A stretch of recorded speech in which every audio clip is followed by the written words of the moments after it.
بسم اللہ الرحمن الرحیم۔ السلام علیکم، آپ دیکھ رہے ہیں الف نیوز اور میں ہوں آپ کے ساتھ ماجد علی۔ شامل کرتے ہیں آج کی online headlines. Iran کی جانب سے روس کو ڈرون فراہم کرنے کے الزامات سامنے آنے پر تہران کا رد عمل سامنے آ گیا۔ ایرانی وزارت خارجہ کے ترجمان نے ان الزامات کی تردید کر دی۔ میڈیا سے گفتگو کرتے ہوئے ناصر کنعانی کا کہنا تھا کہ اس خبر کے پیچھے سیاسی محرکات کار فرما ہے۔ ایران نے کسی ایسے ملک کو ڈرون فراہم نہیں کیے جو حالت جنگ میں ہو۔ یورپی یونین نے ایران پر الزام ثابت ہونے کی صورت میں شدید پابندیوں کی دھمکی دے دی۔ روس یوکرین جنگ، سعودی عرب نے خود پر لگنے والے گمراہ کن الزامات مسترد کر دیے۔ سعودی عرب نے یوکرین اور سعودی عرب کے درمیان جنگ کے معاملے پر ان الزامات کو مسترد کر دیا، جن میں سعودی عرب کو روس کا حمایتی قرار دیا جا رہا ہے۔ نیوز رپورٹ کے مطابق سعودی وزیر دفاع شہزادہ خالد بن سلمان نے یوکرین کی جنگ میں سعودی عرب کے روس کے ساتھ کھڑے ہونے کے الزامات پر حیرت کا اظہار کیا۔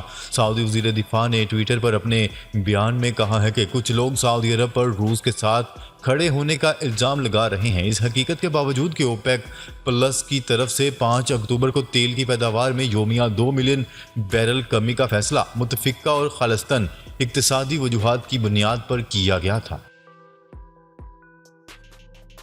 روس اور ایشیائی ممالک کے تعلقات میں تیسری قوت خلل ڈال رہی ہے، روسی صدر ولادیمیر پوٹن کا الزام۔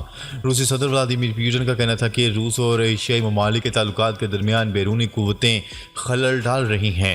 غیر ملکی خبرساں ادارے کی رپورٹ کے مطابق روس کے صدر ولادیمیر پوٹن نے آستانہ میں روس اور وسطی ایشیا کے پہلے سربراہی اجلاس میں کہا کہ روس اور وسطی ایشیائی ممالک کے درمیان سیاسی، اقتصادی اور انسانی تعلقات میں بیرونی ممالک مداخلت کر رہے ہیں۔ ان کا کہنا تھا کہ بیرونی قوت کی مداخلت مشرق وسطیٰ کے ممالک کے درمیان سیاست، معیشت اور انسانی ہمدردی کی صورتحال مزید پیچیدہ کر رہی ہے۔ امریکہ کی طرف سے مصر کو سالانہ فوجی امداد کی مد میں اضافی $7.5 کروڑ کی ادائیگی روک دی گئی۔ ڈیموکریٹس پارٹی کے سینئر سینیٹر نے قاہرہ کی طرف سے سیاسی قیدیوں کے ساتھ انسانی حقوق کی خلاف ورزیوں پر تشویش کا اظہار کرتے ہوئے فنڈنگ روک دی۔ سینیٹر پیٹرک سینٹ کمیٹی کے چیئرمین ہیں، جنہوں نے امریکی محکمہ خارجہ کی طرف سے اس امداد کی توجیہ کو رد کر دیا۔ سینیٹر پیٹرک نے غیر ملکی خبرساں ایجنسی کو بتایا کہ مصر میں سیاسی قیدیوں کی صورتحال بہت خراب ہے۔ انٹر بینک میں ڈالر کی قدر میں اضافہ دیکھا جا رہا ہے۔ گزشتہ ہفتے کاروبار کے اختتام پر انٹر بینک میں ڈالر کی قدر میں معمولی اضافہ ہوا اور ڈالر 5 پیسے مہنگا ہو کر $218.43 پر بند ہوا، جبکہ اوپن مارکیٹ میں $4 مہنگا ہو کر $226 پر بند ہوا۔ امریکی اخبار میں شائع اشتہار میں بھارتی وزیر خزانہ سمیت 11 اعلیٰ حکام کو مطلوب قرار دیتے ہوئے ان پر پابندیوں کا مطالبہ کر دیا گیا۔ غیر ملکی خبرساں ادارے کی رپورٹ کے مطابق امریکی اخبار وال اسٹریٹ جرنل میں شائع ہونے والے اشتہار میں امریکی حکومت سے بھارتی وزیر خزانہ نرملا سیتا رمن اور سپریم کورٹ کے ججز سمیت 11 اعلیٰ حکام پر پابندی لگانے کا مطالبہ کیا گیا۔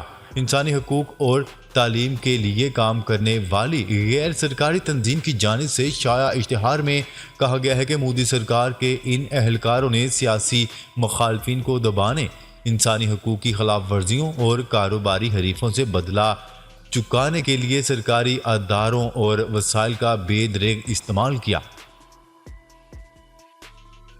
پاکستانی مداحوں سے ملنے والا پیار متاثر کن ہے، دلجیت دوسانجھ۔ نیوز رپورٹ کے مطابق نجی ٹی وی چینل کو انٹرویو دیتے ہوئے بھارتی گلوکار اور اداکار دلجیت دوسانجھ نے کہا کہ دبئی اور کینیڈا میں شوز کروں تو پاکستانی مداح بہت محبت سے ملتے ہیں، پاکستانیوں کی محبت سے بہت خوشی ہوتی ہے۔ انہوں نے مزید کہا کہ آرٹ سانجھا ہوتا ہے۔ اداکار سہیل احمد کے ساتھ پنجابی فلم بابے بھنگڑا پوندے نے میں کام کر کے بہت کچھ سیکھنے کو ملا۔ میں نے پروڈیوسر سے کہا تھا کہ اگر سہیل احمد فلم نہیں کریں گے تو میں بھی نہیں کروں گا۔ سہیل احمد کو بھارت میں بہت پسند کیا جاتا ہے۔ امریکہ تیل کی پیداوار میں کٹوتی پر روس کی حمایت پر سعودی عرب سے ناراض۔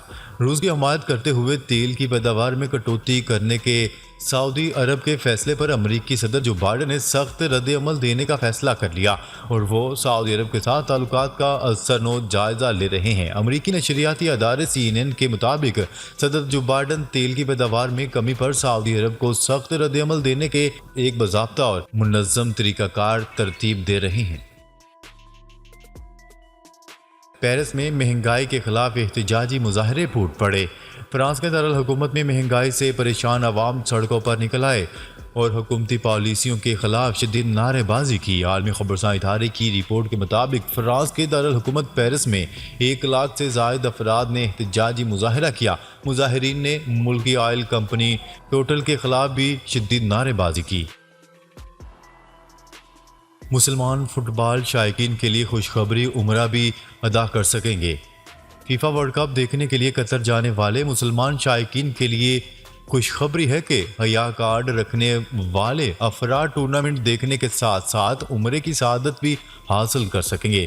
سعودی گزٹ کے مطابق قطر کی وزارت خارجہ کے ویزا ڈپارٹمنٹ کی جانب سے کہا گیا ہے کہ فیفا ورلڈ کپ دیکھنے کے لیے آنے والے مسلم شائقین کو عمرہ کی ادائیگی کی سہولت میسر ہوگی۔ تائیوان پر طاقت کے استعمال کے حق سے دستبردار نہیں ہوں گے، چین نے بڑا بیان جاری کر دیا۔ چینی صدر شی جن پنگ نے کہا ہے کہ چین کبھی بھی تائیوان پر طاقت کے استعمال کے حق سے دستبردار نہیں ہوگا، تاہم پہلی ترجیح پرامن حل کی کوششیں ہیں۔ عالمی خبرساں ادارے کی رپورٹ کے مطابق چین کے صدر شی جن پنگ نے ہال آف دی پیپلز میں 20ویں چینی کمیونسٹ پارٹی کی کانگریس کے افتتاحی اجلاس سے خطاب میں کہا کہ تائیوان کو اپنا حصہ سمجھتے ہیں اور یہ چینی عوام پر منحصر ہے کہ کب اپنا حق واپس لیتے ہیں۔ ناروے کی پولیس کا کہنا ہے کہ آج 4 روسی شہریوں کو غیر قانونی طور پر خفیہ تنصیبات کی تصاویر بناتے ہوئے گرفتار کر لیا گیا۔ چند روز قبل 2 روسی شہریوں کو ڈرون رکھنے پر گرفتار کیا گیا تھا۔ غیر ملکی خبرساں ایجنسی کی رپورٹ کے مطابق ناروے نے حالیہ ہفتوں کے دوران اپنی سیکیورٹی میں اضافہ کیا ہے۔ ناروے کے تیل اور گیس کے انفراسٹرکچر کے قریب ڈرون طیارے دیکھے گئے تھے، جس کے بعد یہ اقدامات کیے جا رہے ہیں۔ 26 ستمبر کو سویڈن اور ڈنمارک کے ساحلوں کے قریب نارڈ اسٹریم گیس پائپ لائن میں بڑی لیکیج بھی ہو گئی تھی۔ وفاق کا پنجاب کو گندم امپورٹ کرنے کی اجازت دینے سے انکار، وزیر اعلیٰ پنجاب کا اظہار تشویش۔ وفاق نے پنجاب کو گندم امپورٹ کرنے کی اجازت دینے سے انکار کر دیا، جس پر وزیر اعلیٰ پنجاب چودھری پرویز الہی نے تشویش کا اظہار کر دیا۔ کاف لیگ کے مرکزی رہنما اور وزیر اعلیٰ پنجاب چودھری پرویز الہی نے یہ بات اپنی زیر صدارت منعقدہ اعلیٰ سطح اجلاس میں بتائی۔ اجلاس میں گندم کے موجودہ سٹاک سمیت دیگر متعلقہ امور کا جائزہ لیا گیا۔ یوریا، گندم کے بیج اور درآمدی گندم پر سبسڈی سے متعلق تبادلہ خیال ہوا۔ چودھری پرویز الہی نے منعقدہ اجلاس میں پنجاب کی سبسڈی کے لیے قابل عمل اور بہتر طریقہ کار واضح کرنے کی ہدایت کی۔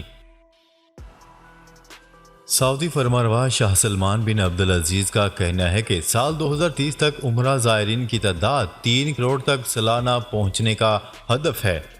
مجلس شورا کے اجلاس سے خطاب کرتے ہوئے سعودی فرمانروا نے کہا کہ سعودی عرب عالمی تیل منڈی کے استحکام اور توازن کے لیے کوشش کر رہا ہے۔ ایران سے عالمی توانائی ایجنسی کے ساتھ تعاون کی اپیل کرتے ہیں۔